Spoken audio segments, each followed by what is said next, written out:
and tight. We're bringing the heat, it feels so right. Lights are flashing, the crowds are roar. Get ready for action, it's what we live for. Electric vibes and the energy's on. We're taking the stage, it's time to get it on. Bring you highlights, the thrill of the game. From the courts to the fields, you remember the name. Grab your snacks, settle in for the ride. It's game day, baby. Let's take it in stride. Are you ready to rumble? The stage is set. With the lights ablaze and no room for regret. Stars are screaming, adrenaline's popping. From the kick-up to the buzzer, the excitement is jumping. So grab your dress up, the game's ignite. I said, see the game's ignite. Bringing the thunder, it feels so right. It's thunder, it feels so right.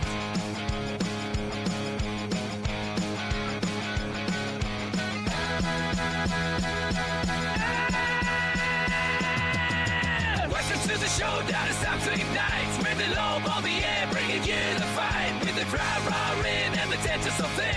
Get ready for highlights, every kick and flip. From the field to the crowd, be breaking it down. Tracking every move from the ace to the crown. But raise the sharp plays and steps to the press. We ultimate soar. So I'm sailing in, no stress.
ESPN just backed out of the final 3 years of their deal with Major League Baseball.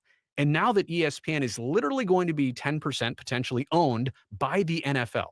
Right now, ESPN has other deals with the NHL and the NBA, but ESPN has basically severed their ties with Major League Baseball.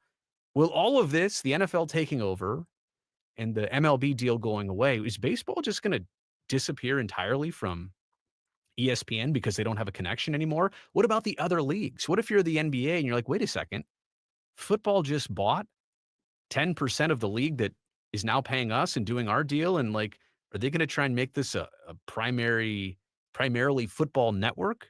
What about our deal? And the same thing with the NHL. So I'm curious what it means for the other leagues now that one of the leagues is buying in. And if you think that they're not at least paying high attention to this or slightly concerned by this, I guarantee you they are. They want to see how this plays out now that ESPN and all of its partners are connected in one way or another to the NFL with potentially taking over about 10%. This is a blockbuster deal. It's it for the thrill. It's game time now. I will send you to the crowd. Let me show you how. Scores are dropping, wheels are turning, paces high. We're rocking every moment, reaching for the sky. So catch your breath and strap in tight. We're bringing the heat, it feels so right. Lights are flashing, the crowd's in a roar. Get ready for action, it's what we live for. What up, what up? Ladies and gentlemen, and welcome to ROMA Sports. I'm AK, your favorite guy, and tonight, how much is too much in the NBA when it comes to salaries? And there's a new home for NFL Red Zone, as you saw in our previous video. But first, my co-host, Guard Man himself, Angelo, and Lord Navasa. What's up, guys? What's up, AK? What up, Lord? What's going on, boys? Yo ho ho, and a barrel of what the hell was the trade deadline? Tell me about it. Holy shit. All right. Whoops. Back off. Oh, I hope that doesn't hurt. All right. So, yeah, we got a lot to unpack this week because, obviously, you know, is this going to be the new sports monopoly that's happening here with Red Zone? You know, we've got a couple of suspensions looming for fantasy owners coming up in the NFL. And then, of course, we've got a bunch of big salaries in the NBA that have come up. You know, some great and some not so great. But, you know, we're going to talk about it right here on ROMA Sports. But first, go to riseofmiddleamerica.com. See our lineup of podcasts from history to news, pop culture to true crime, and now sports. We have a show for all your needs. So you can join our Discord where all the magic of Roma Nation unfolds. You want to be a podcast host, producer, researcher, or writer for us? This is your launch pad. Hit the top of the page for all of our socials and scroll to the bottom for the latest in our merch to help us out. We've got all of our beautiful faces here. I think we got one new face right there. Look at this guy. Wow, look Who's at that. That guy looks better than me. I gotta get a hold of this emoji guy and make my whole pictures that I've taken in my life look like that. Exactly. Right? And Who then thought, we're going to... whose bright idea was it for the claymation? I don't know, but that guy is crazy.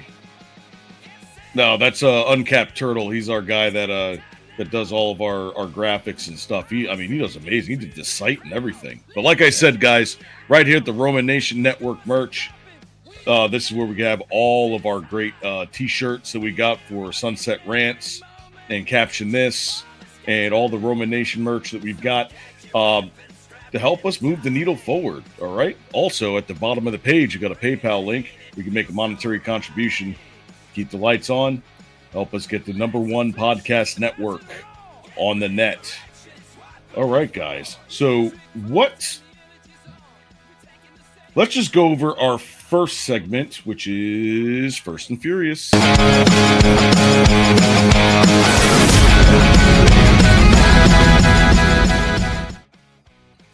All right, so this is Roger Goodell talking about the NFL Network and the rights to Red Zone. So let's take a listen. Well, it's an absolute staple. That's good news, and expanding Hold on. that's pretty fascinating. It is incredible also what the NFL draft has become. Obviously, we've been a huge part of that. I mean, not only in the broadcast sense, but as a live event for fans, as a huge impact for the host city. And now we're going to continue to be the home of the draft, as we have been for the last 46 years. What are your thoughts about how the draft has grown and where it's going? Well, the draft is one of my favorite events. I think you know that. It's it's become a staple of our off season, and frankly, one of the biggest sporting events in all of sports. So let's talk about that for a second. So the NFL draft, do you guys like the whole, going from city to city and having like this massive event for all the fans? Yeah, I mean, hey, listen, instead of it being in New York every year at Radio City or whatnot, give other cities an opportunity. It's a real money grab. Those cities like Cleveland, Cincinnati, Detroit, they could use stuff like this, and it brings a little bit more NFL camaraderie to this nation. So I kind of like the idea. Well, not only that, but you take a look at just what the draft was this year. Correct me if I'm wrong, but was it Green Bay? Yeah. Yeah. Beyond the fact of Lambeau Field being one of the big attractions for Green Bay, Wisconsin, the fact that the NFL draft went there, let alone they celebrated the fact that Green Bay hosted it by all of the shenanigans and all of the events that go into being in Green Bay, i.e., crapping on Chicago because they still haven't hosted the NFL draft in at least a few decades, if I'm right. No, you're right. It's another source of banter. It's another source of tradition building that goes into franchises' histories. Like, I'll blatantly shout him out. Tom Grossi, the fact that not only was he voted NFL Fan of the Year as a YouTuber, but the fact that he was able to announce a legitimate Green Bay Packers pick while being in Green Bay, it's something for the fans to even look forward to, let alone even think of as a possibility that they can do one day. Granted, 1 in a billion shot, but it's something that is possible. And being that they're able to relocate or have other host teams host the NFL draft is something that you kind of put a feather in your cap as an owner and a player. Right. And then, I wish you could say the same for Super Bowl sites, but obviously nobody's going to want to do the Super Bowl in Green Bay in January or February for that matter. But I swear to you, Bills Mafia will make a Super Bowl work. Oh my goodness. Buffalo. Yeah. I think Vince Lombardi's turning over in his grave because the Packers deserve to host the Super Bowl even if they're not in it. And who cares about the cold weather? Football's cold weather sport. Like, let's go. Man up. Especially in January. All right, let's continue. And I think that's grown in popularity in large part because of our partnership with ESPN. I think you were, the first. You know what? Full stop. All right, we're going to jump off this. So, Cam Ward, how well do you think he's going to do this year? It's going to be a baptism of fire. No ifs, ands, or buts about it. Whether he still has Calvin Ridley or an offensive line, he is going to be running. And no matter which way you cut this, there are very few players that could succeed as a rookie at quarterback in the NFL. I believe the most recent example of a successful rookie quarterback from the get-go is CJ Stroud. Yeah. I mean, successful just being having a winning record, let alone winning a playoff game. I do want to throw in a Jimmy G. I think Jimmy G came out as a rookie and lit up the win-loss board, but no, sure. Cam Ward is special. He's a runner. He's got vision. He's a big boy. I am actually going to disagree on you for that because from what I've seen when he was at Washington State compared to when he was at Miami, Florida, I think he was more asset needed for a quarterback instead of talent needed, if that makes sense. Like, there's certain natural talent that you just have to have. Whether or not that you actually harness that talent is going to depend on your offensive line, your coaching, so on and so forth. But you either have the talent or you need your weapons in your line. Okay? Lamar Jackson, he can run. He is a runner through and through. But he has enough of a line that can also make him a passer. Cam Ward, I don't think he has the ability to run for the line that he is going to be given. So I'm going to see that he's going to struggle a lot. And when he struggles, how does he rebound? I have a gut feeling that he's going to end up being akin to Mac Jones. Right. Because the thing is that when you're building a team, what do they always tell you? You build from the inside out, right? You have to. Offensive and defensive lines, you have to be able to get to the quarterback and you have to be able to protect your own. And if you're able to do those two things, more times than not, you're going to be a playoff team, regardless of who the play caller is. Because if you can give them 3 or 4 seconds untouched in the clean jersey, they're going to find a wide open player. Unless your name is Joe Burrow. Yes, or Nate Peterman. No. Joe Burrow could still throw 4,000 yards a season, no problem. But when you don't have a defense, it proves the old adage: offense wins games, defense wins championships. But when your defense can't even win you a game, what are you going to do? Yeah, especially last season where, they were averaging like 28 points a game, and they still didn't even get to 500. Like, that's insane. That the numbers and the metrics for that should say you should be a 13-win team averaging 28 points a game. But and yet, what's a defense? Exactly. All right, so let's go on to the actual article we were supposed to talk about. That was a little bit of an icebreaker for you, Navasa. I was trying to pick your brain a little bit.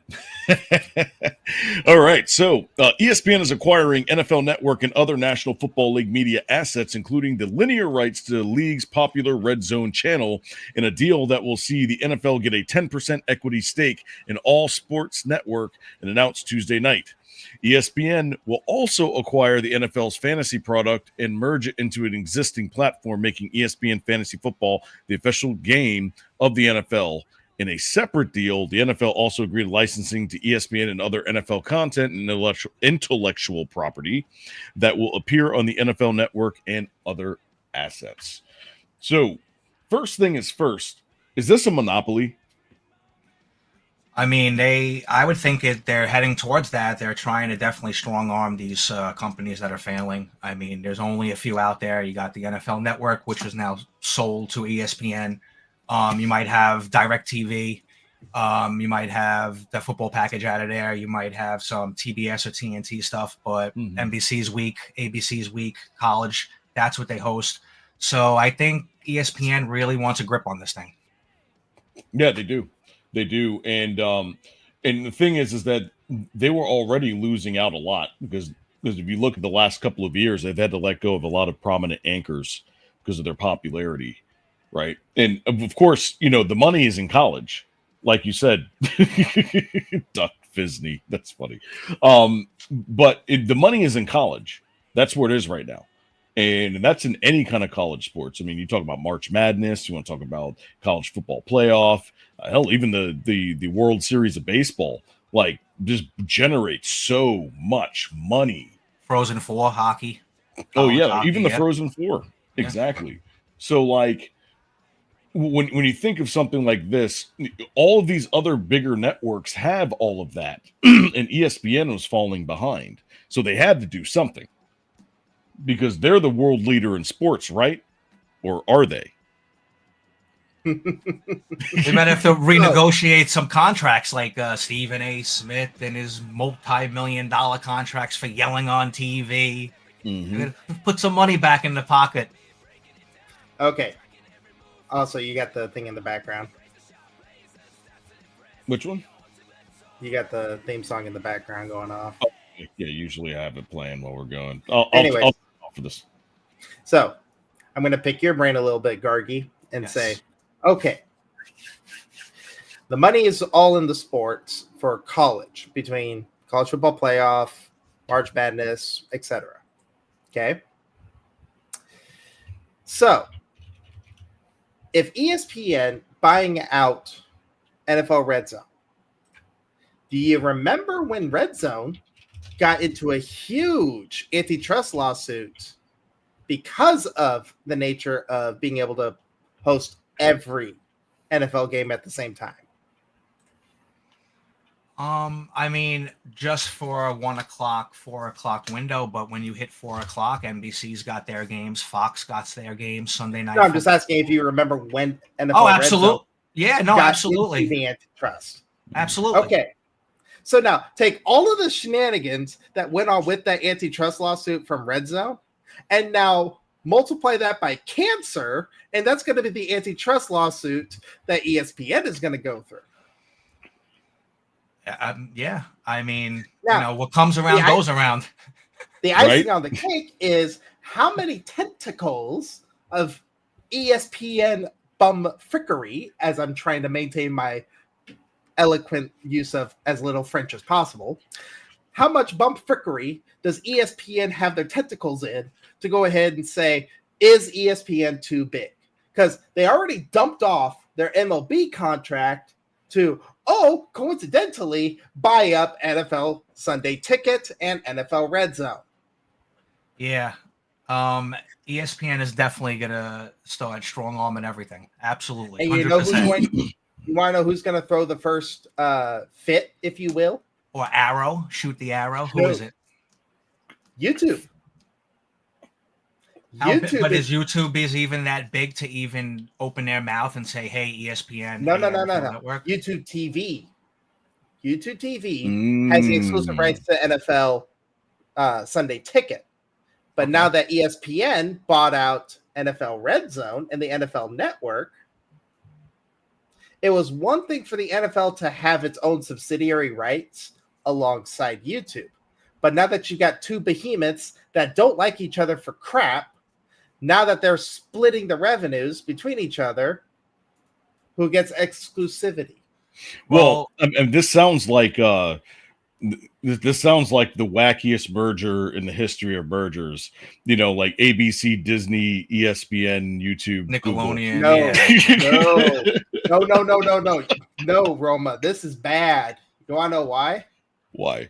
Because Google already got their butts handed for their own antitrust lawsuit when it comes to Android and the Google Play Store. Because, funny enough, Fortnite is causing the breakup of Google. And part of that breakup may include spinning off YouTube from Alphabet. Now that YouTube is a standalone company and can't make a dollar of profit for crap, now Disney's going to buy up YouTube. All right, so I have a question really quickly. Sure. If when the Red Zone is on, is it going to say as a heading powered by ESPN, or is it going to just say ESPN's Red Zone? No idea. Because they only have 10% equity on Red Zone, even though they bought NFL Network. You're going to get the top corner of the E. No. The NFL only gets 10% equity. ESPN owns the 90. 90. Wow. Okay, yeah. This is how Roger Goodell puts the good in goody, what the fuck? Yeah. Sorry. Good call. All right, so obviously this is something that we're going to have to keep an eye on over the next couple of weeks, and especially week 1, because as a consumer, I have no idea where I'm going to be watching this. Right? Because a lot of people have already started paying for their packages. So how do you know where it's going to be when you do? Because I used to watch it on Hulu. I had the whole ESPN Red Zone, college game day scoreboard, all of that. I had all of those put together. And how are those packages going to work? Because those two together were peas in a pod. Every Saturday and Sunday, I could sit in front of my TV for 16 hours. and just watch nothing but football. But now that this merger has happened, where exactly are we going to be watching this? Right. So that's something that we're going to have to be looking out for. All right. So if you guys don't know, First and Furious is where we go across all 4 of the major sports leagues and talk about the biggest stories that happened either over the weekend or throughout the week. So here in the NFL, we actually have 2 NFL stories that we want to get to. That was the first one. And here, whoops, I just started it before I even got a chance. Boom. I believe we can call this segment called Second Down Suspension. Second time suspension. I like it. Let's go. And as I mentioned moments ago, speaking of young quarterbacks, Browns rookie Shedeur Sanders is expected to start Cleveland's preseason opener against the Panthers. How about that? First reported by Mary Kay Cabot, and that was confirmed by Shefty. And he's been dealing with some shoulder soreness as well. Schrates, what do you think about this? I perked up. This is the Shedeur effect. I perked up. I didn't anticipate this. And now it's okay. Shedeur's going to play. And he's going to play in a preseason game. And he's going to have an opportunity to do it on a national stage. This is why Shedeur Sanders is a different kind of fifth-round pick. If you told me some other fifth-round pick playing for some other team was starting, I wouldn't even, care. Now I'm seeing Shedeur, and I'll tell you, these guys know it. And Jeff, you might have been there with me. I remember being up in Renton, Washington, watching Russell Wilson in 2012 absolutely light up training camp and then go in a preseason game against the Cowboys and be the best player on the field, being so good that he was undeniable to that coaching staff that they had to start Russ, who was a day 2 pick, over Matt Flynn and over the late Travaris Jackson. Remember that? I know you guys remember that because Travaris Jackson was the starter before the season before. And then Matt Flynn, after Aaron Rodgers got hurt, remember he came in and had that 6-game stretch where he just like lit the NFL on fire. And so much so to where he got a contract over there. Is that Matty Flynn from Notre Dame? I think so. Yeah. And then it was so much so that when he became a free agent, he signed with Seattle and got that huge contract. And then they drafted Russell Wilson. You just beat the crap out of him during training camp. So this is the thing, but this is a different situation because Shedeur Sanders, I mean, I hate to say it, but he's a borderline first-round pick. He's definitely a second-round pick, but the fact that he dropped was obviously because of his father and a lot of the shenanigans that happened during the draft. But what do you guys think his numbers are going to be?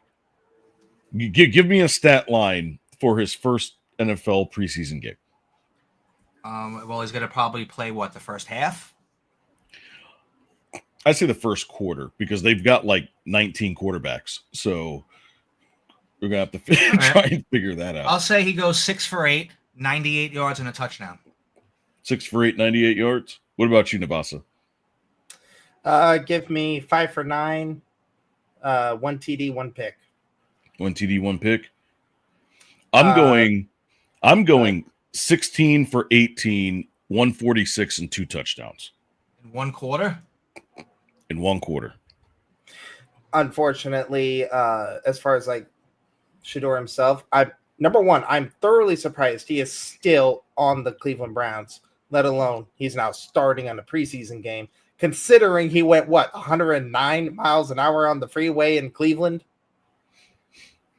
Yeah, not a good look there. No, it's definitely not a good look. Yeah, if you or I did 109 in Cleveland, that is called reckless driving, and that's a felony. Oh, absolutely.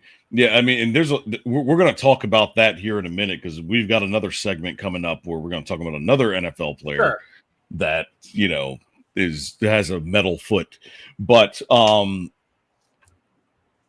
outside of that, I mean, really, it's just he needs to learn how to be a rookie and just sit back and learn, right?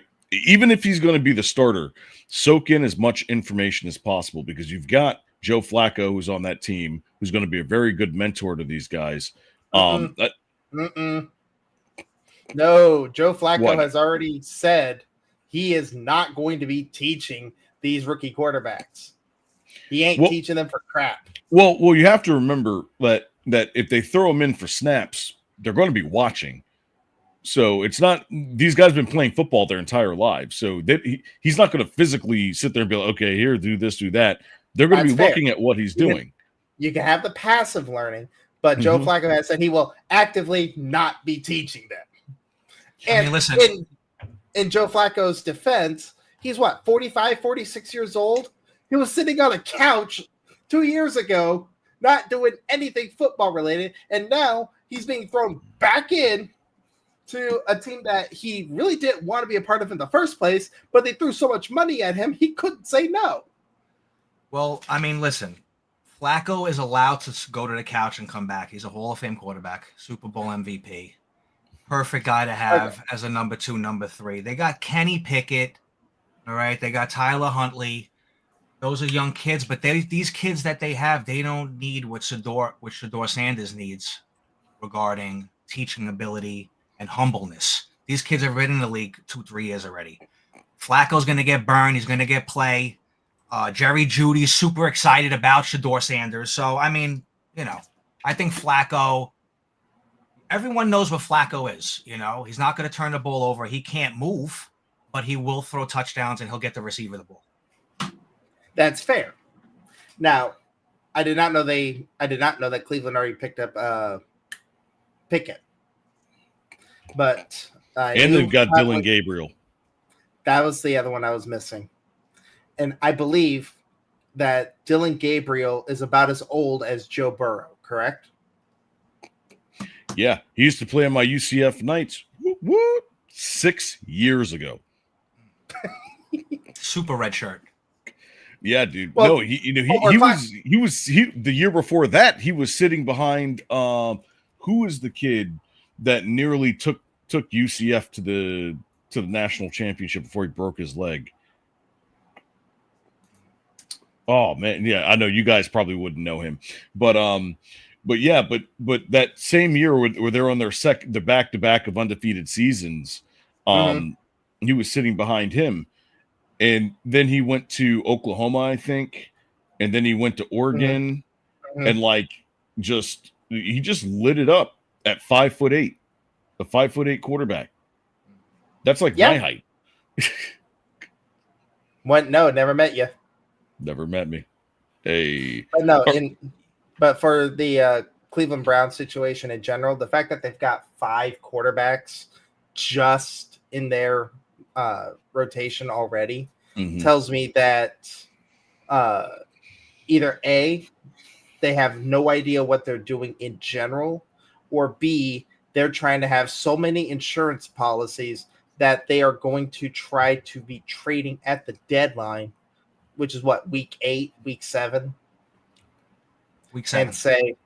And say, okay, we know that Shedeur Sanders or Dylan Gabriel or Tyler Huntley, like one of those 3 is going to emerge in some significant fashion. They'll be side by side with Joe Flacco, and then they get 2 quarterbacks to go ahead and potentially trade out towards teams that need another quarterback. Yeah. Unless your name's Atlanta Falcons and you're trying to get rid of Kirk Cousins any which way you can. Yeah, but I mean, what other teams that need quarterbacks? I mean, you got the Saints. Oh my God! Don't get me started with New Orleans. Do not get me started with New Orleans. Yeah. We'll you know what? I'll tell you what. What we'll do is we'll go ahead and we'll save that for next week as we go over a deep dive. Don't they have Tatum Hill? Tatum Hill. Taysom Hill. He could play every position, isn't he? The golden child. Yeah, he's gonna snap the ball to himself and throw to himself for a touchdown. To be fair, that was JJ Watt for a half second. That's funny. That's hilarious. All right. I think we've beaten the crap out of that story. Let's move on to MLB. Yes, sir. Let's see. Oh, Reuters. Pull up this Reuters story real quick. I'll put you over here. There we go. Reuters. I call it Reuters, like Rotor. All right. So the MLB roundup. Julio Rodriguez sets 2020 record in win. On August 4th, Julio Rodriguez hit a milestone home run as the Seattle Mariners defeat the visiting Texas Rangers 5-4 on Sunday. George Polanco and PJ Crawford also went deep for the Mariners, who took 3-4 games in the series. Rodriguez's 2 home runs in the 3rd inning off of Jacob deGrom was the 100th of his career and made him the first player in Major League history to have 20 homers and 20 stolen bases in each of his first 4 years. Nice. Yeah, he's electric. He really is. He's a ball player, that kid. Okay, there's one paradox here that we need to address right off the bat. And it's Georgie and Jorge? Well, that's not the issue. It is Jorge, but anyways. No. How is a Mariners player actually hitting the ball? The Mariners are strictly pitching oriented. Like, they have excellent pitching across the board, but they couldn't hit for crap. Now they're able to hit? What the hell? They got the big dumper, Cal Raleigh.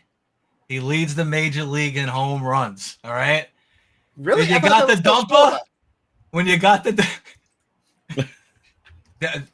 no. When you got the dumper, Schwarber leads the National League. Cal Raleigh leads the majors. When a dumper and a thumper love each other very much. So, listen, Seattle. That's all right. Listen, Seattle produces. Remember, they had A-Rod, young stud. Ken Griffey, Randy Johnson, young stud. Randy Johnson, Julio Franco. They just add Iñoro Suarez. The guy got 35 home runs. And Eugenio. I mean, this team, I think they flipped the script from pitching to hitting. I think they're locked and loaded and getting ready for the playoffs. Okay, you are right. Cal Raleigh leads the majors with 42 home runs, and I know Schwarber hit 40. Si, senor. There it is. All right, moving on. Next one. Cleveland Guardians pitcher Nick Enright earns his first career save while undergoing cancer treatment. This is an awesome story, by the way. This is one of those stories that Cinderella, you just put into that little folder called "Even This Guy Can Make It." If Jamie Moyer could make it in the MLB for 20 years, so can you. Absolutely. Yeah, so Enright, 28, earned the first save of his Major League Baseball career after helping his team hold a 7-6 win over the New York Mets on Monday, August 4th, as he continues to juggle cancer treatments with baseball amid his storybook rookie season. What a cool night, Guardians manager Stephen Vogt reflected after the game, according to MLB.com. His first career save, he was outstanding. Nick is such a great kid. What he has been through in his personal life is nothing is going to rattle him. I mean, we talk about like Make-A-Wish and like all this other stuff that happens, but nobody really talks about what happens with adults, because once you become an adult, you go out to the real world and nobody cares anymore. But it's stories like this that kind of stick out because it gives you a reason for hope to be able to do these things like this, regardless of your situation, if you're willing to work hard enough. Yeah, I mean, listen, he's out on the field with a whole bunch of major leaguers that are not feeling what he's feeling in his body.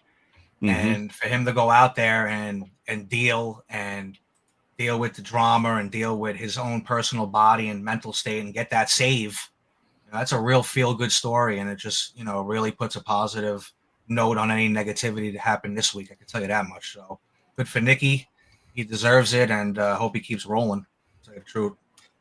That story that you brought up, Roma, it reminded me of another guy in the MLB a few years ago who battled stage 3 colon cancer, survived, won his battle, and came back with the Baltimore Orioles. That guy was, his name was Trey Mancini, if you remember him. Absolutely. Third base. Lifer there. Lifer. Mm-hmm. He's an Oriole through and through, Trey Mancini. Good guy. Man, you guys are going through all these names are just popping into my head. What did you expect when you asked us? Hey, you want to do this? You asked for it. You got it. Mm-hmm. All right. So moving on to this story, and this is from the NHL. We're not much NHL guys here, but we got a pretty fantastic story that I want you guys to see. So let's go ahead and take a look. While we were fishing, we had a pretty close call with a couple bears. We got a bear. Oh, I gotta break you off. Okay. Hey Sam, we got a bear. We gotta move down. Oh my God. So right where they are. Okay. You gotta come back here.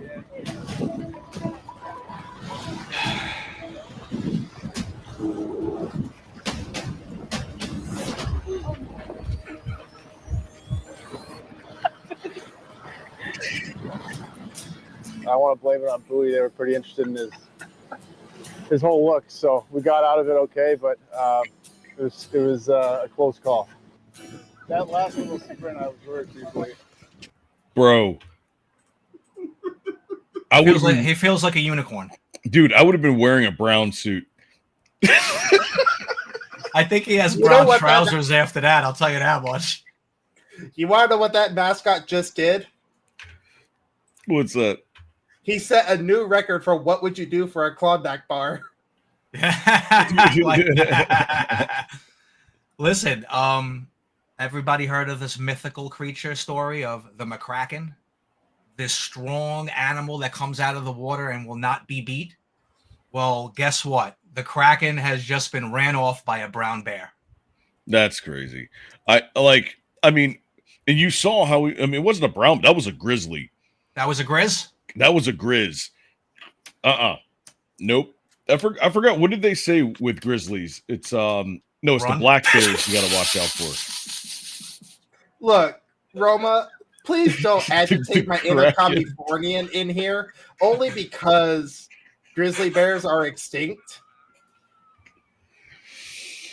I guess. I mean, I'm sorry. I got the internal twinge, and it's like, no, gotta do it. Gotta do it. No, but I mean that, like, what do you do in that situation? Grab your brown pants and run. Yeah, there was a candy bar called Whatchamacallit. I don't know if you guys ever ate that candy bar before, but that's what I would do. I would Whatchamacallit out of there. Now, to be fair, those photos were worth $100,000. Really? Now, was this a shoot for the actual like upcoming season? Like, hey, or is this like something for like some type of like charity for the team in the NHL or something like that? Probably some charity, especially because I know that Seattle, as a sports town, they are very charity oriented. Whether it's the Seahawks, the Seattle Sound, or the Kraken, they do a lot of charity work as a part of giving back to the community, because that's one of the founding principles that their owners all both agreed to and prescribed to. Kind of like putting your money where your mouth is, that sort of thing.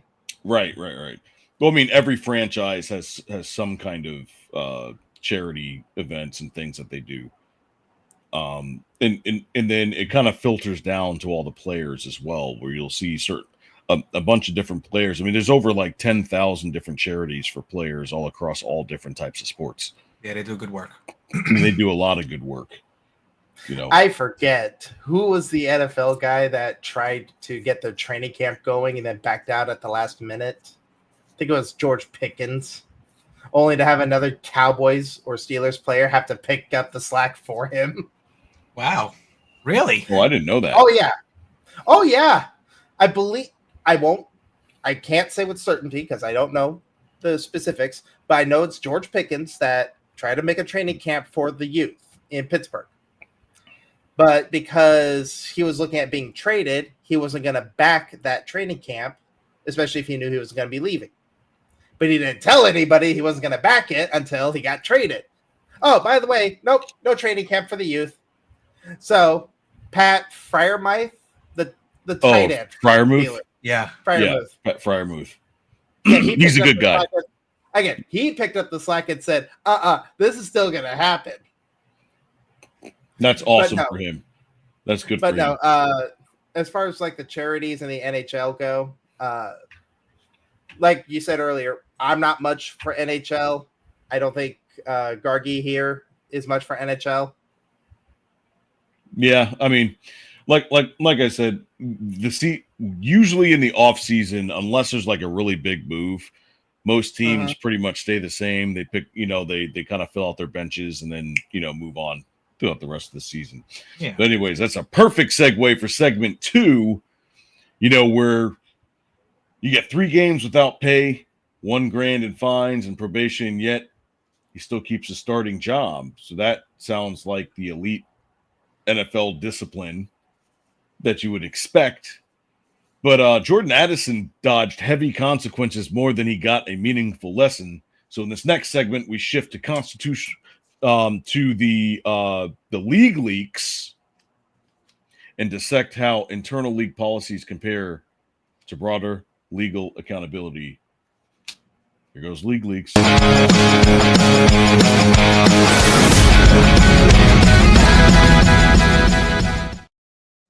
All right, so this is from, what do you say, Reuters or Reuters? What do you guys want me to call this? I would say Reuter. I personally call it Reuters, but I also readily accept the word crap.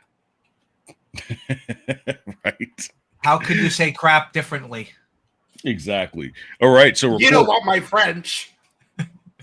Tell me about it. Report: Vikings brace for a 3-game ban for Jordan Addison.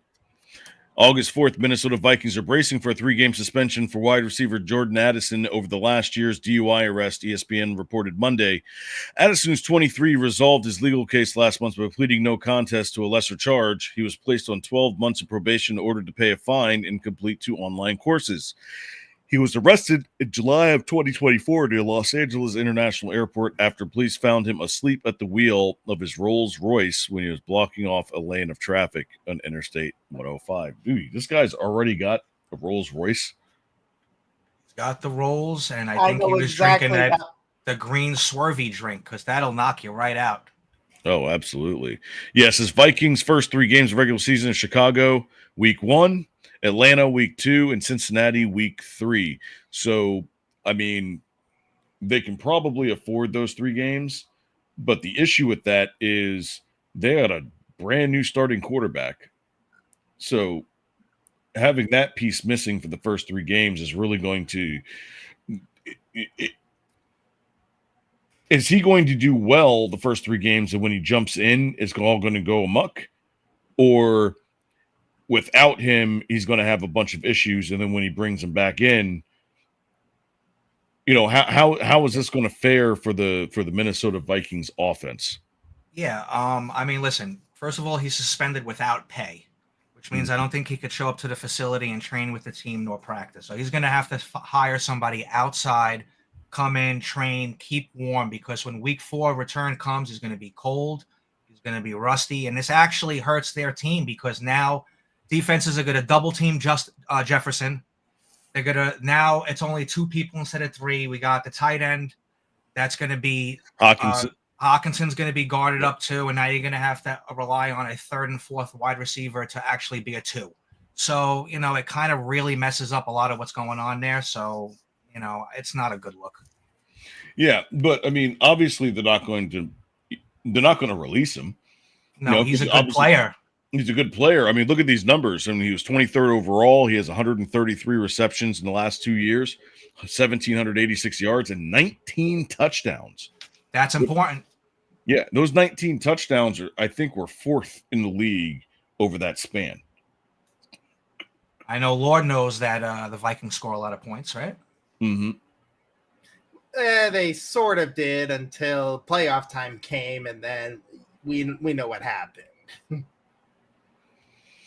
Yeah, but again, you know, you got a rookie quarterback, and he's going to have to learn all over again once he comes back. Too many negatives, not enough positives, especially on a DUI. Yeah, so the league policy on this is that the standard penalty for the first DUI-related offense, absent aggravated circumstances, you know, is a 3-game suspension. So, I mean, he can try and appeal this, but he's going to get 3 games. I mean, that's Roger Goodell is very iron-fisted when it comes to that kind of stuff. Now, it's only 3 games, but, you know, this is something that he's going to have to learn. Mm-hmm. It's 3 games, but it's also 3 games without pay, and these guys make big bucks, so that hurts the wallet. It does. So, looking at the 3 games that Addison's going to be suspended for, Right. First one being in Chicago. Division. That one's going to be a bit dicey, especially considering what Chicago has become. Fresh head coach, another head coach that Caleb Williams has to deal with. Because if you thought the Derek Carr rotisserie or revolving door of carousel, thank you. You can say rotisserie spinning this way. Spin it up, baby. Sure. Again, like I said, if you thought the Derek Carr number of head coaches he's had to deal with in his entire career was bad. Now you compare that to Caleb Williams. He's already on coach number 3. The roles is mandatory. Yes. Funk master. But no, if that's going to happen, I think Minnesota will come out with a win, but it's not going to be pretty. Going to week 2, they host Atlanta. Atlanta, that one is going to be a bit tougher, especially because now Atlanta has finally realized who Kyle Pitts is, and they actually can throw to him. Let's be fair. Penix is good. Yeah. Andy's a lefty. I mean, do you think is he going to get the nod? True. Penix Jr., man. Roll Yeah, out. Penix is a lefty, and defenses hate left-handed quarterbacks because they just you have to flip everything around. Mm-hmm. And play everything backwards, and people don't understand like how crazy it is to have to. You have to do a whole different scheme for a left-handed quarterback. Yeah, I think the last lefty quarterback in the NFL to play a game was Tim Tebow. Tim the truth Tebow. Tim the truth. Oh, Tim Tebow, Michael Vick. Who else is a lefty? Yeah, I can't think of that many. It's because, like you said earlier, you have to flip things. So typically, most colleges are going to focus on guarding the left tackle or making the left tackles the primary block, because the quarterback's going to be throwing from his right, meaning he can't see the left side very well. Now, 90% of the quarterbacks are righty. That's why. Now the coaches and the defenses have to adjust to the right tackle being the source of protection that the quarterback can't see. And there's not a whole lot of right tackles that can do the right tackle work akin to what the left tackles are trained for. And that's where Penix is going to go ahead and be a gigantic wild card. Absolutely. Speaking of the left-handed QBs, Mark Brunell. Yeah, that's right. Touche. And then we get to week 3, where Minnesota hosts Cincinnati. And like the jokes we've been saying this entire time, since Cincinnati can't for some reason can't sign Trey Hendrickson, that's a mouthful. It's gotten so bad that there's a first-round draft pick in Cincinnati that's trying to go back to Texas A&M. He wants out. Because Cincinnati won't pay him. He's probably going to get more money in college. Oh, dude, don't get me started with Carson Beck, okay? Don't get me started with the Carson Beck BS. When you're paid $4 million in NIL money to go make Miami, Florida, an absolute crap show, because Carson Beck is not a great quarterback, and we saw that when he was in Georgia. But now you compare the NIL money to the rookie scale contracts that the NFL gives. Like, CJ Stroud has to be livid with the NIL money that he just barely missed out on. Oh, could you imagine how much money he would make? Easily $10 million. Because he's a 5-tool quarterback. He's got it all. He got the whole package. Exactly. All right, so to kind of end this out, let's see what we got here. So they say it's a serious safety issue, driving under the influence. Obviously, supporters say that Addison accepted responsibility, even though he had another issue with speeding. Doing 140 miles an hour on I-94 a couple years ago. Like, we all know what happened with Henry Ruggs out in Vegas.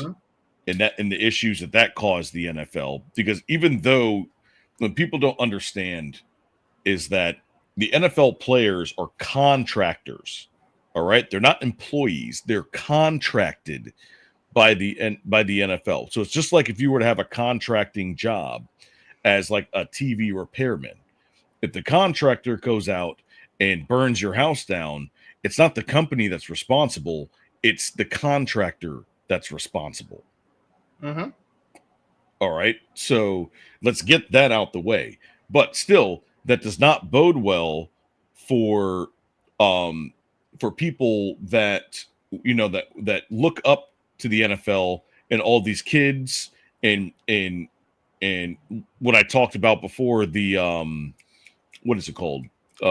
Make a Wish and all this other stuff when they see something like this happen, right? Because now you're going to start losing those connections because of that, because you're not able to control your players, even though they really don't have the ability to do that only by contract, basically. Yeah, So they're going to try to scare the players and say, hey, listen, even though you work for the NFL, you represent yourself and you better take responsibility because you're going to hammer our company. And ladies and gentlemen, Funk Master General gifted 5 Roma Nation memberships. Wow. Look at this guy, man. We need He's funky. soundboards. We He's need funky. soundboards. We do need soundboards here. Thank you very much, Funkmaster General. Thanks, Funk. Absolutely. Man, this guy is the gift that keeps on giving. Thank you so much. The funk that keeps on funkin'. Yes. I love it. I love it. Let's get funky. Funkadelic. Yeah. But So yeah, it's with the Jordan Addison stuff, like one of the commenters said earlier, we saw the Henry Ruggs stuff, especially the fact that not only did he going down the legalese rabbit hole a little bit, the fact that he wasn't charged with second-degree murder is a blessing in and of itself. The fact that he only got charged with the vehicular manslaughter. But the fact that Jordan Addison is not the first NFL player to go through this, he won't be the last. And like you'd said earlier, this is already his second stint being on suspension for something stupid. This first time is the DUI. The time before this was the PED. It's like, I forget which team actually does this, but there's an NFL team that forces all rookie players under the age of 25 or under the age of like 28. Basically, if you're not Tyler Shuck, that you go through both financial readiness and NFL professional conduct training before you ever step on the field, because they've seen so much of this stuff happen that they've actually found it beneficial to actually teach how to be a functioning player in society now that you've got millions of dollars to work with. Correct. I think this team you're talking about is the Kansas City Chiefs. Maybe. It's either Kansas City or Carolina. One of the two. But either way, we got Absolutely. Vegas, especially because it's Vegas. Mm-hmm. But not. It's one of those. When you're going 140 miles an hour, the question is, where you going? Showing off. I mean, what are we doing? I thought that's called the highway to hell. All you got to do is show your bank account statements. That's showing off. You don't have to go 140 miles an hour. Tell me about it. All right, so to close this off, does a socially visible misstep overshadow like production value? Suspension enough to deter future behavior? Can the Vikings survive? An opening stretch without him? What happens if Jefferson or Hawkinson, go on IR? Will the team delay or derail an extension based off of that? Repeat offenders getting tracked more aggressively under new NFL leadership. I mean, there's a lot of things to talk about. Yeah, I mean, listen, if those first 3 games they go 0-3, it's going to be a worse suspension than if they get out 2-1 and he comes back and it's like, all right. Oh, he's definitely not getting extended after that. No way. No way. It's telltale sign. Let's go. Let's see what this does to this team. And it's not. If I was Justin Jefferson, I'd be pissed off. These guys are going to double team me. I want yards. I want touchdowns. I want to win. And now I'm not going to get the ball. So. Now, this is where I come back and say that because of this 3-game suspension, I would not be surprised if Jordan Addison does end up getting traded at the deadline, because there's a dime a dozen players that either have the behavioral issues or they just no longer vibe with the team because of said issue, that they just end up going ahead and being sent off to another team that's willing to tolerate them, which I'm going to laugh my ass off if Jordan Addison at the trade deadline gets traded to the Pittsburgh Steelers. Trade him to the Giants. I could actually see him in a no Jet Russell for you. uniform. No Russell for you. I could see him as a Jet. Oh, come on. I could see that Addison jersey as a Jet jersey. Or hell, Cam Ward needs a wide receiver. Send him down there. No. He's got Calvin Ridley. Ridley, believe it or not. That's Ridley, believe it or not. Well, all right. Well, I'm sorry. Yeah, you're right. All right, let's move on. It's franchise files.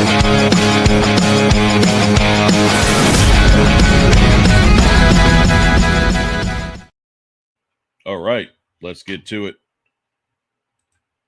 Quick takes. Over the weekend, Luka Doncic inked a 3-year, $165 million contract extension, making him a Laker until 2028. Stephen A., your reaction on Slim Luka getting paid? Very predictable. Wise move by the Los Angeles Lakers. They had no choice. He is the future. And a bad year for him, injured, out of shape. He still averaged 28, 8, and 7. The brother is all world. And if he gets in shape and shows up on the defensive side of the ball, he'll be even more prolific. In the end, he's the future. He doesn't have a year or two left like LeBron James. He's got a decade left, if not more. And so you had to make that investment if you're the Los Angeles Lakers. I am shocked that he agreed to just 3 years. That's when he was eligible for 4 years at $229 million. Next year, if he had waited to sign, he would have got $296 million. But he's represented by Bill Duffy. We know Bill Duffy knows what the hell he's doing. And bottom line, if he signed a 3-year deal, he'd be in a position in a couple of years to make exponentially more dollars. And so he is who he is. They did the right thing. We all know what time it is. And who knows, LeBron James might have more than that because in terms of his conditioning, he's obviously one of the greatest ever, period. But he takes great, great care of himself, of course. So he may be around for a bit longer than 2 more years if he so chooses. All right. So Luka Doncic, a 3-year, $165 million contract.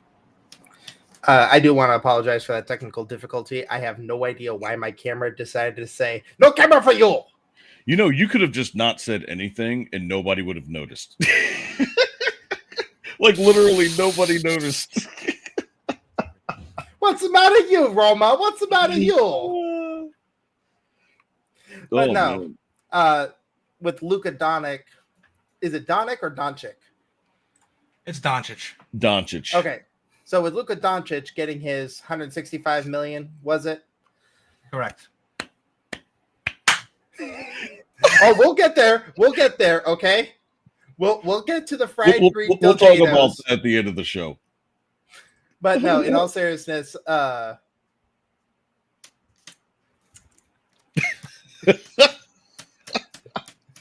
Okay, things are getting out of hand here. With the $165 million contract, I've always wanted to know, what is the difference between a max extension or a max contract and a super max? Because I know that the New York Knicks went ahead and just signed their super max contract to who knows how many millions. And then San Antonio just went ahead and did the LA version with De'Aaron Fox, was it?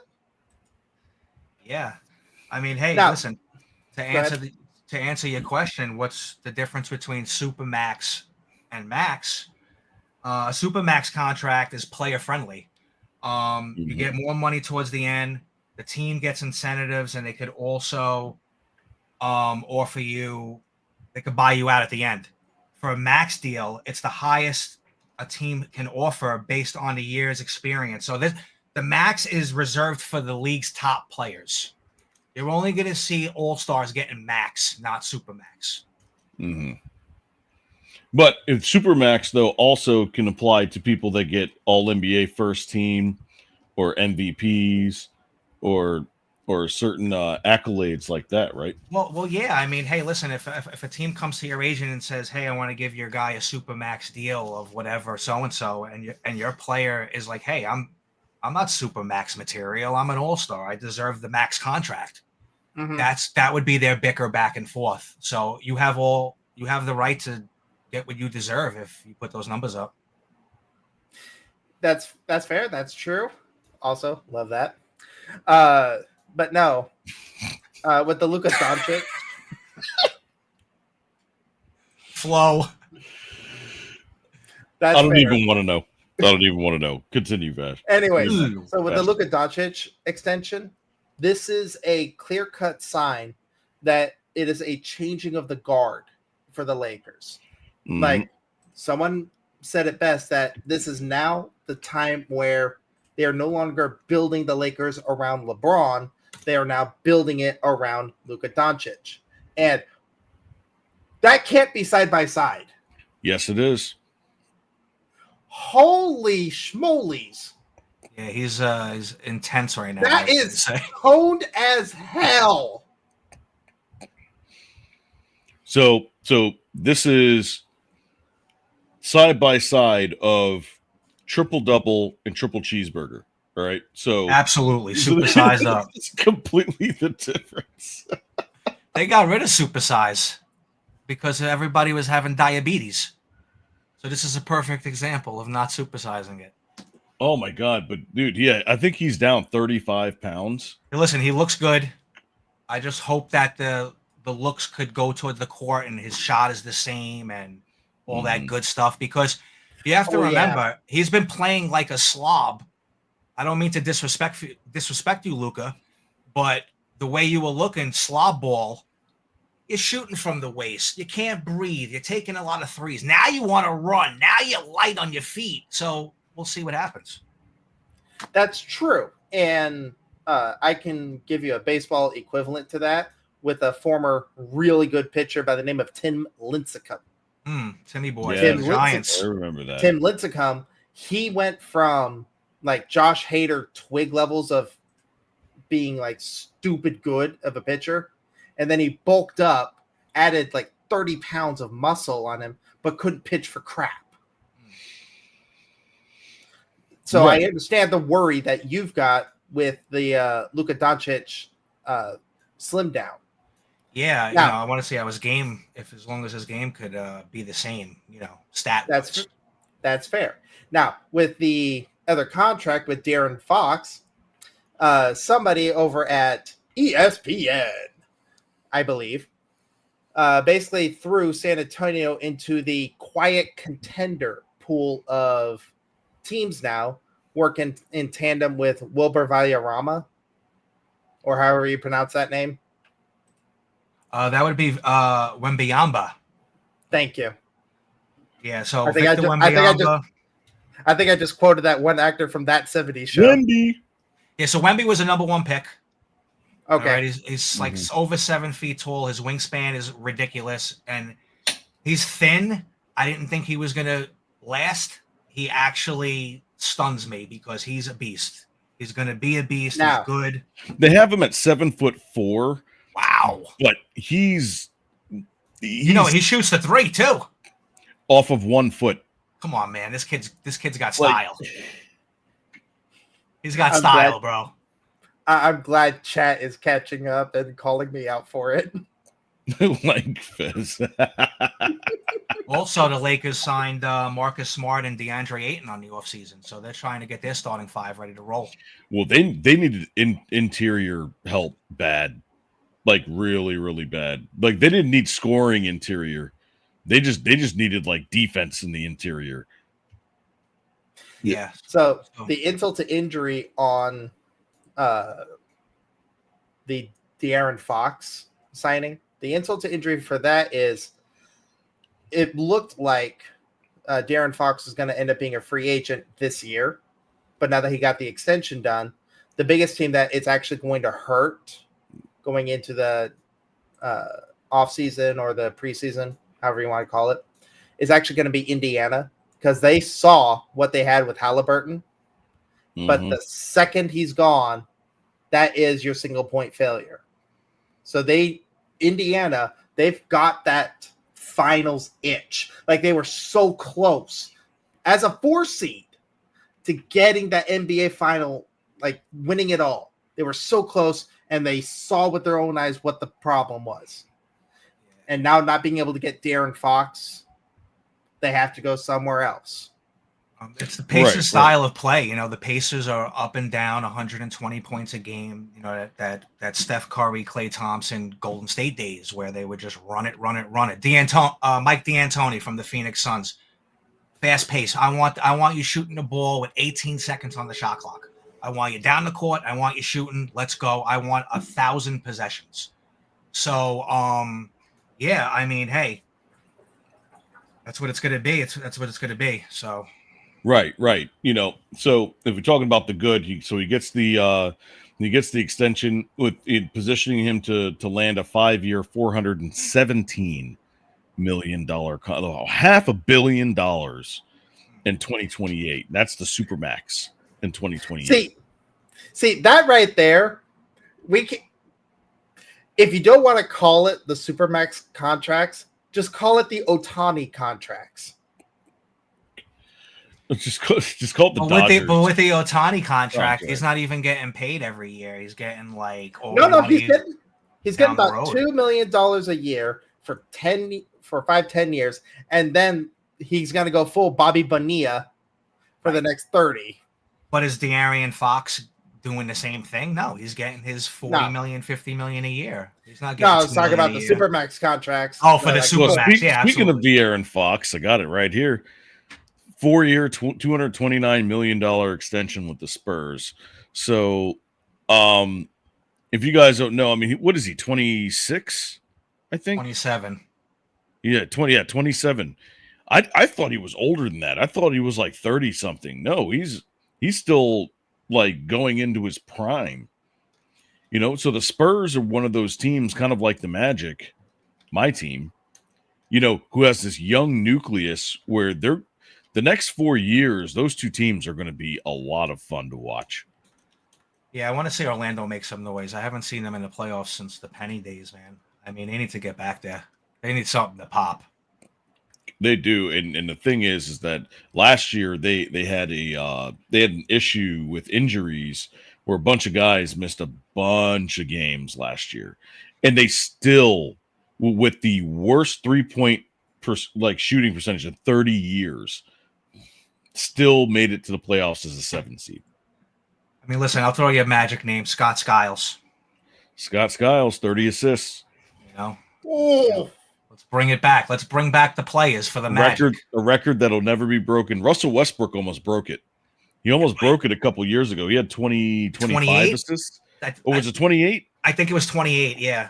In one game? In one game. Yeah. He had a triple-double, too. I think he had 20, 20, and 20. He had 20 rebounds also. Yeah, it was stupid. It was like the fourth player ever to have a 20, 20, 20. Yeah, Biddy was talking up in chat is like, at what point in time can these contracts start getting paid out in Bitcoin? The answer, it already has. Fun fact of the day, Odell Beckham Jr., when he was with the New York Giants, he had a portion of his contract paid out in Bitcoin at his request. Yep. He did. And there was another player, I think this was 10 years ago. He was a defensive lineman for the, I want to say the Panthers, and he had a $12 million contract, and $6 million of it, I'm sorry, no, it was $12 million guaranteed, and $6 million of it, he wanted it in Bitcoin, and that was 10 years ago. So you can only imagine. Was it Randall? Do you remember Randall with the black paint? What, Antoine Randall L? No, the linebacker for the Vikings or defensive tackle. His last name was Randall. He was an all-pro. This guy was on steroids, but he would knock the quarterback right out, and he wore the black paint. Oh, there it is. There it was 20. I'm sorry, it was 2020. Oh. All right, it was Russell Okung. It was half of his $13 million contract with the Panthers in Bitcoin. Bro, what? $6 million in Bitcoin back in 2020. Dude, you're talking That's probably worth 13, 14 million now. No, it's worth more than that. No, 2020 was 69 million, or excuse me, 69,000 per. Was it 69? Oh yeah, so Yes. he's basically doubled his money. He doubled it, 6.5 to 13. But no, man, it's one of those like you don't expect. Well, excuse me. With the NBA, there it is. With the NBA and the $200 million extensions, I don't know how the salary cap works in the NBA, if there is one. But eventually, I don't know how these guys can be justified that much money in this kind of system unless the businesses or unless the owners are actually making that much. Like, what does a $200 million extension do to your salary cap? Like, Roma, is there a salary cap in the NBA? There is. I believe it's 145 million as the first apron and 194 million as the second apron. Soft cap. Okay, so it's kind of like with the MLB with the luxury tax. That's all they have though. And MLB is luxury tax. Okay. Yeah. So and we revenue actually sharing. You don't know what's funny is that on Roma Nation about 3 or 4 weeks ago we talked about all 4 of the major sports salary caps, right? So in the NBA, the way it works is you have a soft cap in which, you know, it's for signing like your bench players, like all this other stuff. And then you have your homegrown talent. Like, so anybody that you've drafted and you need to keep those players, you're allowed to go over the first apron to re-sign those players up to whatever that top max is. Okay. Right? Now, here's the thing. If you reach that second apron and you go over it, oh, does it come with a lot of penalties? My goodness. So the first thing is, if you go over that, you no longer any other players that you decide to sign, or let's say if you wanted to trade for, 1, you can't sign anybody else. 2, if you wanted to trade, there have to be less money, I think, coming in. No, I'm sorry. There has to be more money going out than coming in. Yes. Until you get underneath that second level. apron. Yep. And then also it prevents you from being able to make certain moves for a certain amount of time. Okay. Right. And yeah. No, it's horrible. It's absolutely horrible. It's On top of that, the third thing is that it's $1.75 per dollar spent. That's a penalty if you go over that. So if you sign somebody over that and the overage is $8 million, or let's say $10 million, then you have to pay an extra $17.5 million in penalties. That's insane. Oh, we could go down the penalties rabbit hole with the college football realignment, but that's for next week. And I'd be swimming. Harmonica waterproof? Oh, man, that's hilarious. But no, in all seriousness, I'm actually kind of surprised that with the NFL, like, who's the highest paid quarterback right now? Aaron Rodgers? No, it's Patrick Mahomes. No, I'm sorry. It's not Josh on a Allen? per. I think it's Josh Allen on a per year basis. Dak Prescott. Now I got to look this up again. Hold on. Dak is definitely the highest paid. Now you got to compare the 4 sports. It's like there's no way in hell NHL is ever going to get to $100 million contract unless it's like 8 years and all that jive. But with the NFL, NBA, and MLB, everyone knows the Ohtani contract. Most people know what the Mookie Betts contract is. And everyone's getting into a gigantic tissy fit. Oh, you're right. It's Dak Prescott. Yeah, Dak. Jerry World is spending all the money to get to 500. $60 million a year. Yeah, and last year they were 2-6, and everyone was yipping. Josh Allen's at $55 million a year. He's worth it. Not for nothing, Buffalo gets no burn as a New York club. Burrow as well, $55 million a year. Burrow, hold on. I think his Trevor Lawrence. $5 million. Trevor Lawrence, $55 million. Oh my God! No. The Jaguars lost their ass on that. He plays half his home games in London. $55 million. Jordan Love, $55 million. He's gonna be good, but not now for 55. Hold Come on. on. No way. Jordan Love, there is a level of progression that Jordan Love has already accomplished that would warrant the $55 million because it's not based on how much you've already done. It's how much you're expected to do. And that's where you come back with he'll be worth it eventually.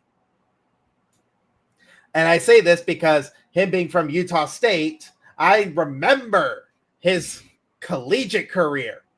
And oh dear God. Later, bro. You have a good night, Donnie. But no, I remember Jordan Love. I remember Colin Kaepernick. Jordan Love, $55 million, worth it. Tua, on the other hand, Tua is a victim of screwed up coaching.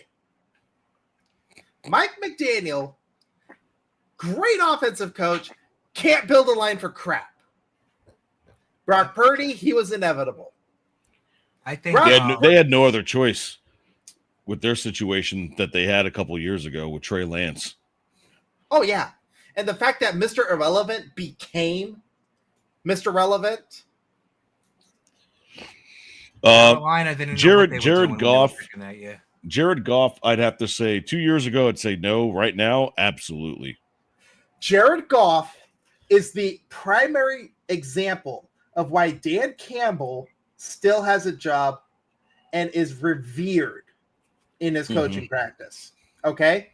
Dan Campbell giving the confidence and the trust to Jared Goff with all the fourth and shorts shows why Jared Goff is worth it.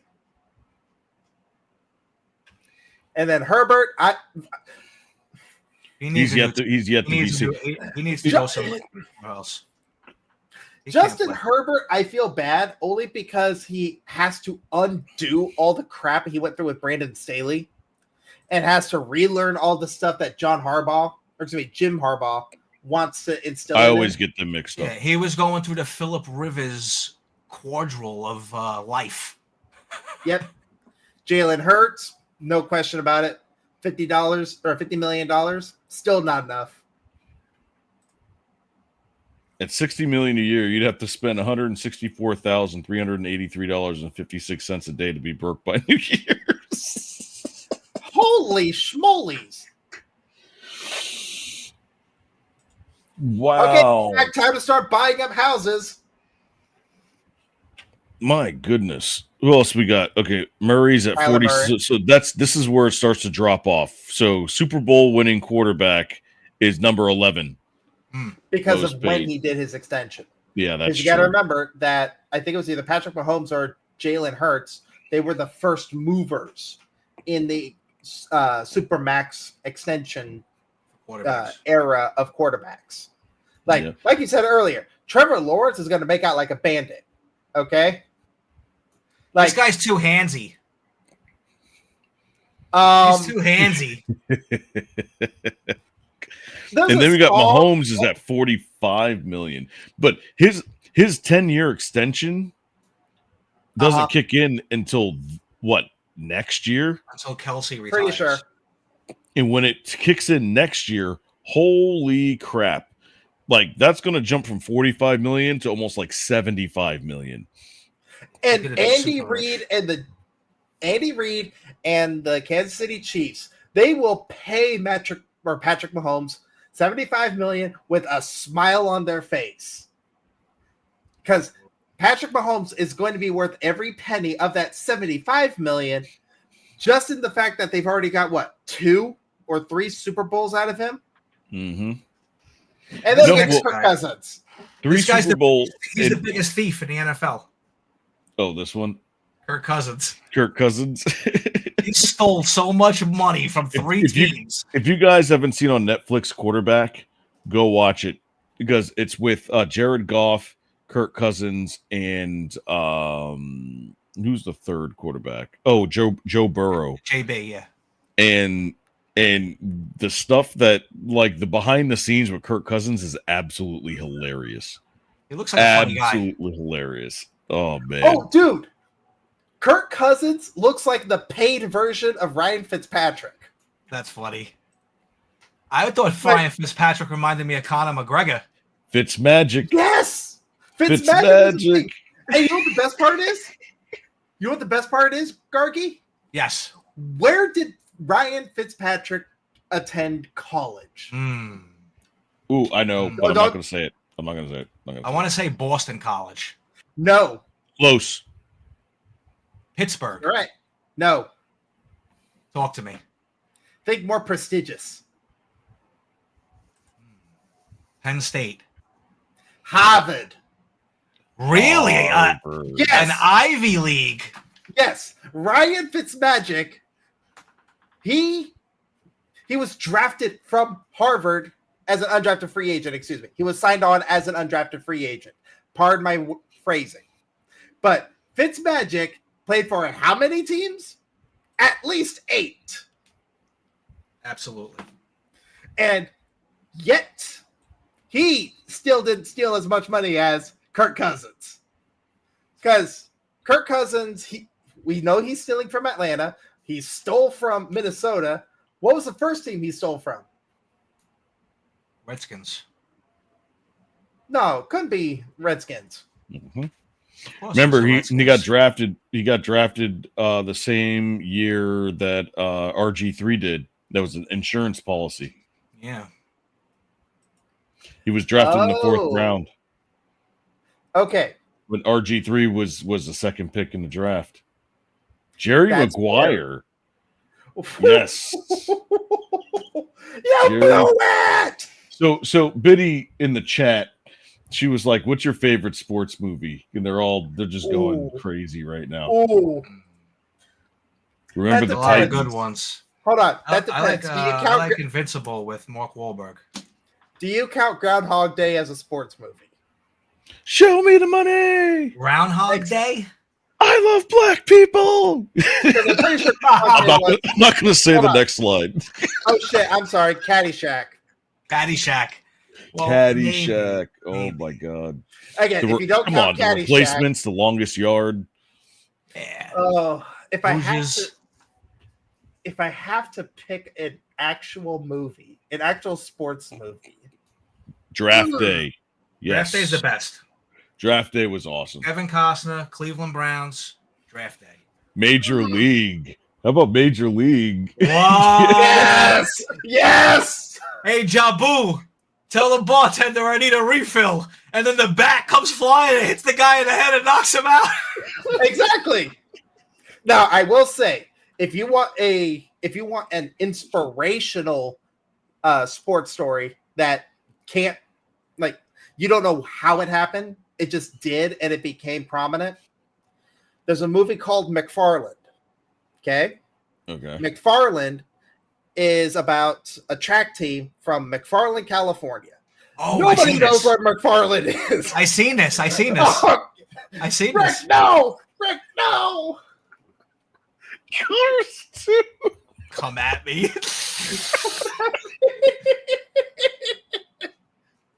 But no, McFarland is one of the most inspirational sports movies you're going to find. Like, I would put it up there with, I don't know if there was a movie done with this, but I'm pretty sure there is. It was the first all-black college basketball team. Oh, that was Glory Road.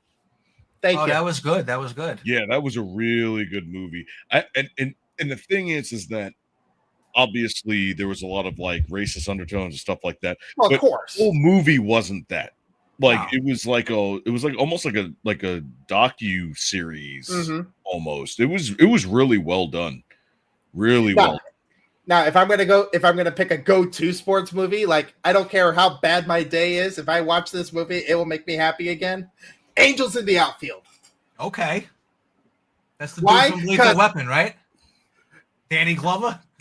Yes, Danny Glover as the manager with Christopher Lloyd as an angel. Yes. Every single one of you in the chat is fired because you haven't mentioned Mighty Ducks. No, they did. No, Hardy did. Harmonica did. Yeah, Rudy is the best. Rudy, you couldn't even say Rudy because Sandlot. Rudy already is the best. So we got to pick another one. This show has gone off the freaking rails. This is awesome. Hey, Roma, remember, this is what you asked for. What about Blue Chips? Oh, that's right, with Penny Hardaway and Shaq. And Penny and Nick Nolte's cursing at everybody, trying to buy his players. Okay. Only because I'm not putting that, ESPN Rick. thinks that World Series of Poker is a sport. Rookie of the year. What about Slapshot? Mm. You ever see Slapshot with the three brothers? They just beat everybody up and they get kicked out of the league. Oh my god! The only reference I have Lights. the only reference I have to Slapshot was from an episode of Pawn Stars where somebody came in and took Paul Newman's and tried to One of a sell kind. it. One of a kind. White Men Can't Jump. Oh my god! That's the best sports movie ever. White Men Can't Jump. We do it live. We do it live. Beautiful. B-U-T-O. Oh my god! He said this is just become another episode of FAFO. The big is Jackass a sports movie? Everything they choose is sport. I mean, let's go. Throwing it all out there. Jackass is the best sports movie ever. Okay. Archery. Reminder. We got off the trade tracks here because Rick said Cars 2 was his favorite sports movie. Okay. It started there. It was not us, it was chat. Hey, but I'll tell you what, the chat's on fire right now. The chat's on fire. This chat is on fire. Yeah, we don't carry any fire extinguishers here. Let it burn. Let it burn. I'm gonna burn. I'm thinking of that Elmo gif of Chaos Burn. I'm gonna burn Barney. Dodgeball. I don't like Barney. You like Barney? That purple dinosaur? I love it when he gets pissed. But no. Oh, I have a great sports movie, actually. Squid Game. That's the sick sports movie. That's it. That one wins. That one totally wins. That's a hit for all you guys. Yes. First off, we're still trying to Christmas movie. We're still trying to think: is it a Christmas movie or not? Right? It is. You cannot have Santa in your household until Hans Gruber. Keep them coming, guys. Hans Gruber comes out of Nakatomi Tower. Okay? Cannot happen. You cannot have Christmas until he flies out of Nakatomi Plaza. Okay? It's a hard requirement. Right? But no, I was going to say Talladega Nights. We're gonna turn that into a GIF. We're gonna turn that into a GIF and an emote, Roma. Okay, watch me. What's the saying in Talladega Nights? If you ain't first, you're last. Shake and bake. And bake. That'll do it tonight, everyone. Woo! Thank you for partaking in the Roma Nation in the Roma Ball. Oh my god! All right, I think we're done here tonight. I was gonna go over the first round of fantasy football draft. We'll do that next week. How Oh, about that? Absolutely. Yeah, we'll definitely do that. Although Seabiscuit. I will In the fifth. Secretariat as well. But no, in all seriousness, before NFL football season starts, I'll make sure that we get a fantasy league up and running through either ESPN, NFL, or Yahoo. That's right. Maybe I should, because remember, I've got 4 of them. I've got a Roma Nation one, and I've got 3 other ones that I'll be sending out. I should be sending out tonight. And then, so if anybody's in the audience there that wants to jump in, it's going to be first come, first serve. You have to join our Discord. That's right. You want to know exactly where you sign up for our Discord? Let them know. RiseOfMiddleAmerica.com. That's right. I even have a fantasy football thread on the inside. Just go into the website, right up in the upper right-hand corner, hit that Discord link, join us, and then just let me know if you want to be in. Just go down to the fantasy football chat room and shoot me your email. I'll get you guys in. All right. Absolutely. Yeah, and listen, when that email gets shot over to AK, you want us to talk about anything going forward, guys, let us know, and we'll add it into the show going forward. If you're going to be a podcaster, researcher, assistant, anything on the Discord front, please let us know. We will get you working on something as soon as we can. Exactly, because as you can see here, we're all professionals. So, highest levels of professionalism and integrity. All hands on deck. All hands on deck. Well, anyways, guys, thank you guys so much for joining us tonight for Roma Sports. I'm AK, your favorite guy. That's the man Gargi over here. Angelo, we've got Lord Navasa down below. This has been fun, and I guess we will see you guys next week. There ain't no guessing. We will see you guys next week, 10:30 Eastern, 7:30 Pacific, every Wednesday night. Until someone says something else. Let's go. Absolutely. All right. Enjoy that Sador Sanders start. Yes. I'm telling you, 16 for 18, 142 and 2 touchdowns. Calling it. You guys have a good night. 8 for 12. Pick and a TD. No, he's not. He's going to crush it. Watch. Have a good night, guys. Welcome to the showdown. It's time to ignite. Make the low bomb the air, bringing you the fight.